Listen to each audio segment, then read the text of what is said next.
பயிருக்கு என்ன பெனிஃபிட்டா? பயிருக்கு பெனிஃபிட்ன்றதை விட பயிர் சாயாது. இன்னொன்று வந்து இப்போ நெல் பயிர்னாலே தண்ணி அதிகம் தேவைப்படுற பயிருன்னு சொல்லுவாங்க. ஆமாம். அது தேவையில்லை அப்படின்றது இந்த மாதிரி பயிருங்களை பார்த்தா தெரிஞ்சுக்கலாம்ல.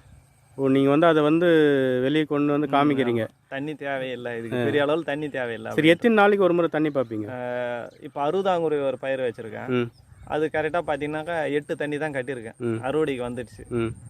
அதுபோல் வந்து ஒவ்வொரு பயிருக்கு உண்டான குணங்களோட நான் தண்ணி பாய்ச்சிட்டு வரேன். இந்த விவசாய முறைன்றதை சார்ந்து தான் இன்றைக்கி உலகமே இயங்கிட்டு இருக்கு. விவசாயம் இல்லைன்னா வேறு எந்த, நீங்கள் நல்லா சிந்திச்சு பார்த்தீங்கன்னா வேறு எந்த துறைக்குமே வேலையே இல்லை. விவசாயன்ற ஒரு அந்த அச்சாணி சுயலைன்னா அதை சார்ந்து செயல்படுற எந்த துறையுமே இங்கே வேலையே இல்லை. விவசாயம் இல்லைன்னா எதுவுமே இல்லை, எதுவுமே இல்லை.